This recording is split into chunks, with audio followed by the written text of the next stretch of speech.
नमस्ते दोस्तों, प्रभु उपासना चैनल पे आपका स्वागत है। कहानी सुनने से पहले चैनल को सब्सक्राइब जरूर करें। आज हम सुनेंगे संतोषी माता की व्रत कथा। यह व्रत शुक्रवार के दिन किया जाता है। अगर आप शुक्रवार का व्रत करते हैं तो शुक्रवार की व्रत कथा अवश्य सुननी चाहिए और पढ़नी चाहिए। ऐसा करने से माता की पूजा अर्चना संपूर्ण होती है और माता आपकी पूजा से बहुत प्रसन्न होती है। आइए अब सुनते हैं शुक्रवार संतोषी माता की व्रत कथा। एक गांव में एक बुढ़िया रहती थी जिसके 7 बेटे थे। 6 बेटे कमाने वाले थे और एक बेटा निकम्मा था।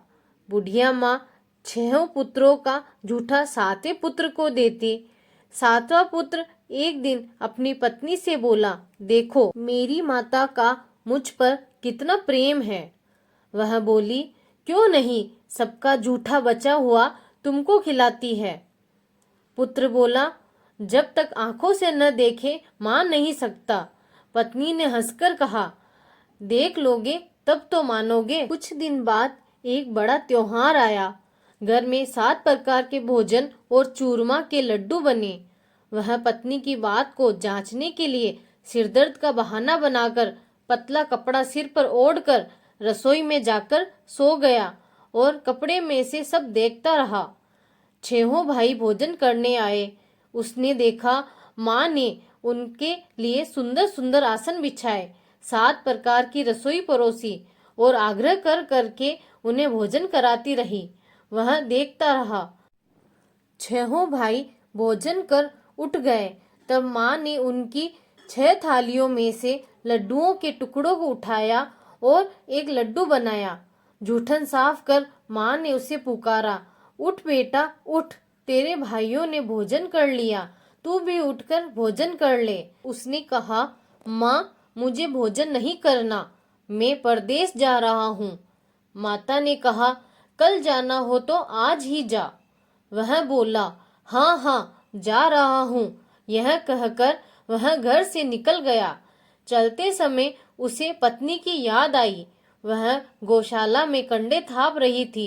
वहां जाकर वह बोला, मेरे पास तो कुछ नहीं है, यह अंगूठी है, सो ले लो और अपनी कोई निशानी मुझे दे दो। वह बोली, मेरे पास क्या है, यह गोबर भरा हाथ है। यह कहकर पत्नी ने उसकी पीठ गोबर के हाथ की थाप मार दी। वह वहां से चल दिया। चलते चलते दूर देश में पहुंचा। वहां एक साहूकार की दुकान थी। वहां जाकर बोला, सेठ जी मुझे नौकरी पर रख लो। साहूकार को नौकर की सख्त जरूरत थी। साहूकार ने कहा, काम देखकर तनख्वाह मिलेगी। उसने कहा, सेठ जी जैसा आप ठीक समझे। उसे साहूकार के यहाँ नौकरी मिल गई। वह वहां दिन रात काम करने लगा। कुछ दिन में दुकान का लेन देन, हिसाब किताब, ग्राहकों को माल बेचना, सारा काम करने लगा।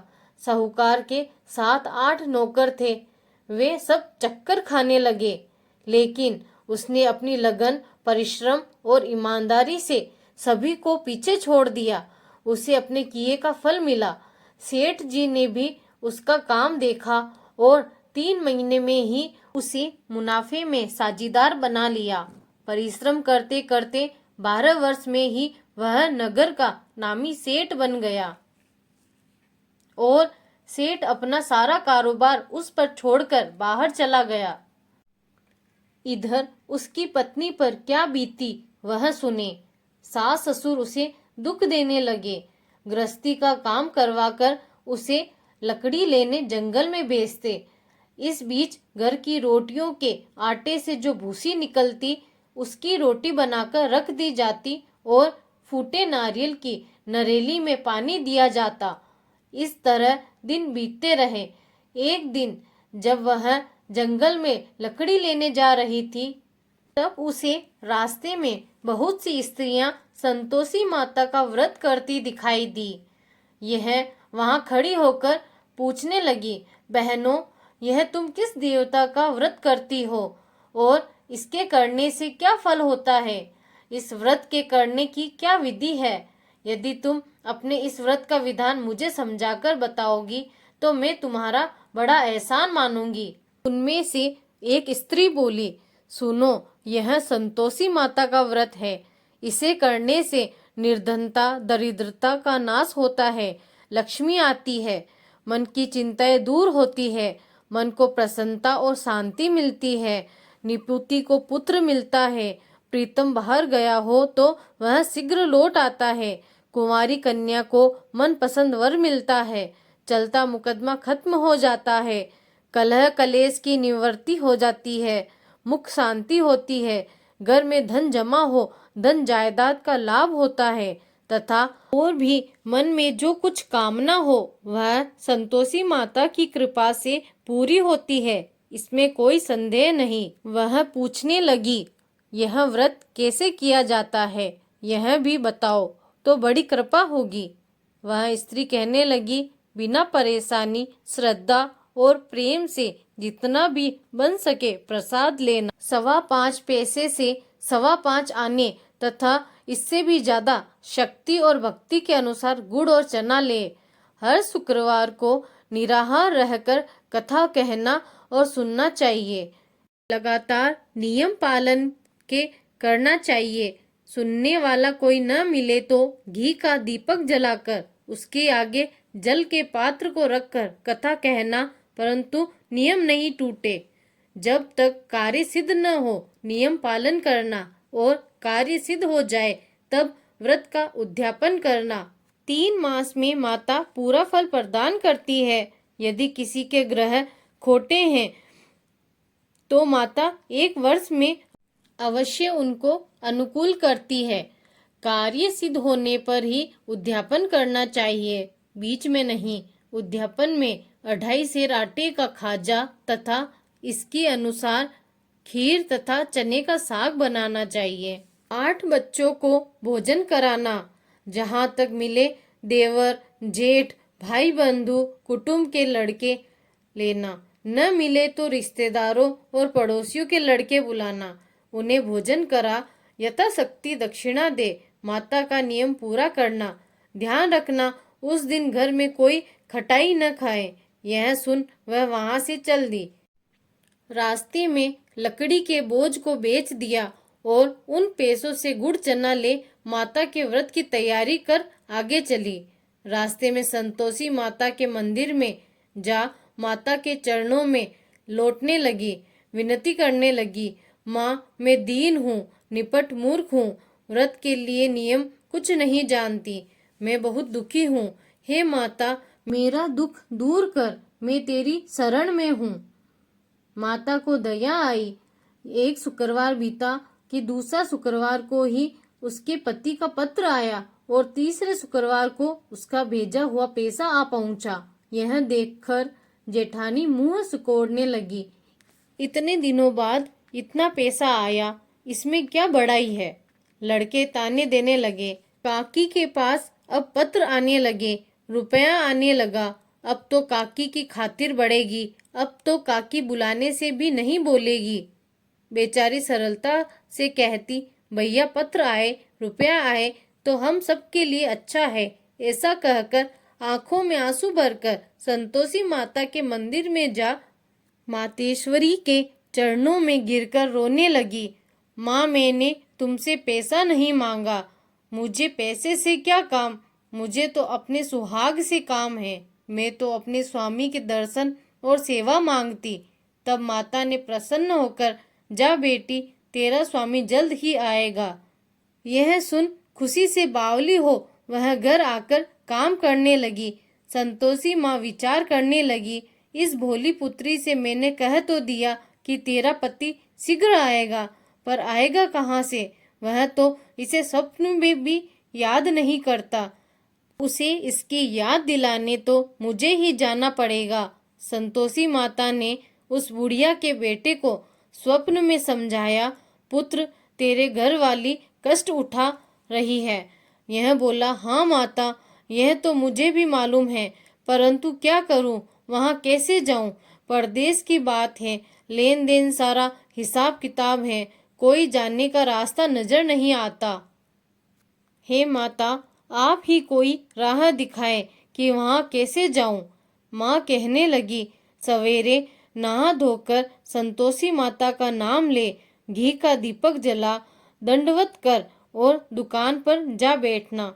देखते देखते तेरा लेन देन चुक जाएगा, जमा माल बिक जाएगा, सांझ होते होते धन का ढेर लग जाएगा। वह अगले दिन सुबह जल्दी उठा। उसने अपने मित्र बंधुओं परिचितों से स्वप्न में माता द्वारा कही गई बात कह सुनाई। वे सब उसकी बात सुनकर उसकी खिल्ली उड़ाने लगे। वह कहने लगे कि कहीं कभी सपने की बात भी सच होती है। एक बूढ़ा व्यक्ति बहुत समझदार था। वह बोला, देखो भाई, मेरी बात मानो। इस तरह सच या झूठ कहने के बदले देवता ने जैसा कहा है वैसा ही करना। तेरा क्या जाता है। बूढ़े की बात मानकर वह नहा धोकर उसने संतोषी माता को प्रणाम किया। घी का दीपक जलाकर दुकान पर जा बैठा। शाम तक धन का ढेर लग गया। वह हैरान हुआ, मन में संतोषी माता का नाम ले प्रसन्न हो घर जाने के वास्ते गहना, कपड़ा व सामान खरीदने लगा। सब काम से निपट अपने घर को रवाना हुआ। उधर उसकी पत्नी जंगल में लकड़ी लेने गई। लौटते वक्त वह थक जाने के कारण संतोषी माता के मंदिर पर विश्राम करने बैठ गई। यह तो उसका रोज रुकने का स्थान था। धूल उड़ती देख उसने माता से पूछा, हे माता, यह धूल कैसी उड़ रही है। माँ ने कहा, हे पुत्री, तेरा पति आ रहा है। अब तू ऐसा कर, लकड़ियों के 3 बोझ बना, एक नदी के किनारे रख, दूसरा मेरे मंदिर पर और तीसरा अपने सिर पर रख। तेरे पति को लकड़ी का गट्टा देखकर मोह पैदा होगा, वह यहाँ रुकेगा, नाश्ता पानी बना खाकर माँ से मिलने जाएगा। तू लकड़ी का बोझ उठाकर जाना और बीच चौक में गट्टा डालकर 3 आवाजें जोर से लगाना। लो सासू जी, लकड़ियों का गट्टा लो, भूसी को रोटी दो, नारियल के खोपरे में पानी दो।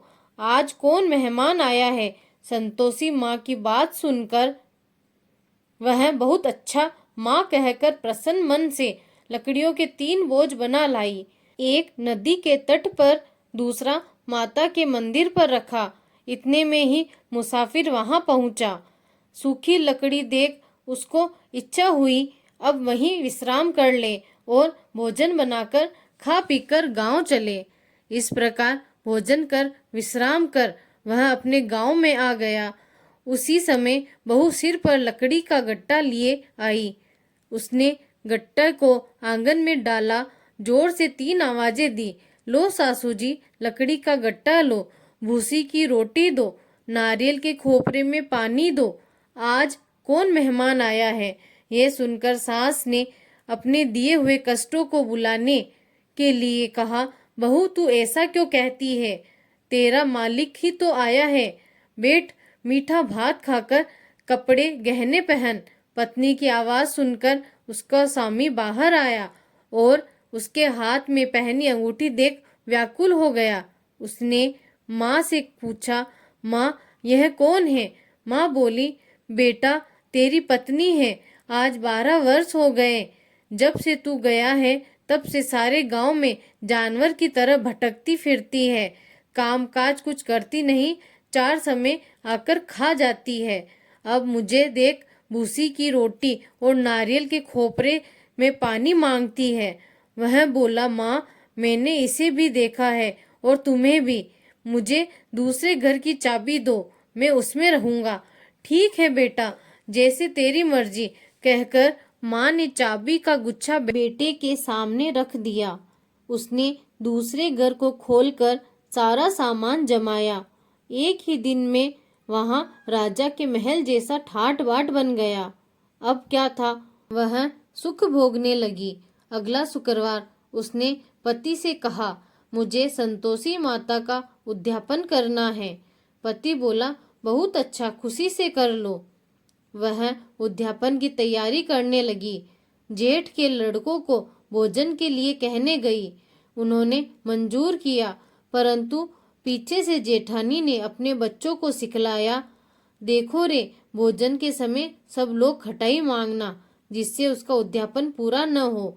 लड़के भोजन करने आए, खीर पेट भरकर खाई, परंतु बात याद आते ही कहने लगे, हमें कुछ खटाई खाने के लिए दो, खीर खाना हमें भाता नहीं। लड़के बोले, पैसे लाओ। बोली बहू कुछ जानती न थी, उसने उन्हें पैसे दे दिए। लड़कों ने बाजार जाकर उन पैसों से इमली खरीदी और खाई। यह देखकर बहू पर माताजी ने कोप किया। राजा के दूत उसके पति को पकड़कर ले गए। अब सब मालूम हो जाएगा जब जेल की रोटी खाएगा। बहू से यह वचन सहन नहीं हुए। वह संतोषी माता के मंदिर में गई और कहने लगी, माता, तुमने यह क्या किया? हंसाकर क्यों रुलाने लगी है? माता बोली, पुत्री, तूने मेरा व्रत भंग किया है, इतनी जल्दी सब बातें भुला दी। माता, भूली तो नहीं हूँ, न कुछ अपराध किया है, मुझे तो लड़कों ने भूल में डाल दिया, मुझे क्षमा करो माँ। माँ बोली, ऐसी भूल भी कहीं होती है? यह बोली, अब कोई भूल नहीं होगी। अब बताओ मेरे पति कैसे आएंगे? माँ बोली, पुत्री, जा, तेरा पति तुझे रास्ते में ही आता मिलेगा। वह मंदिर से निकलकर बाहर आई तो रास्ते में उसे उसका पति आता हुआ मिला। उसने पूछा, कहाँ गए थे? वह बोला, इतना धन जो कमाया है उसका कर राजा ने मांगा था, वह भरने गया था। वह प्रसन्न होकर बोली, भला हुआ, अब घर चलो। फिर अगला शुक्रवार आया। वह बोली, मुझे माता का उद्यापन करना है। पति ने कहा, ठीक है, करो। वह फिर जेठ के लड़कों से भोजन को कहने गई। जेठानी ने लड़कों को सिखा दिया कि तुम पहले की तरह खटाई मांगना। लड़के भोजन करने बैठे, लेकिन भोजन करने से पहले ही कहने लगे, हमें खीर पूरी नहीं भाती, जी बिगड़ता है, कुछ खटाई खाने को दो।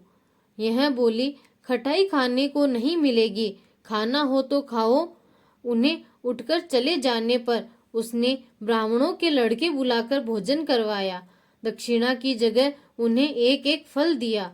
इससे संतोषी माता प्रसन्न हो गई।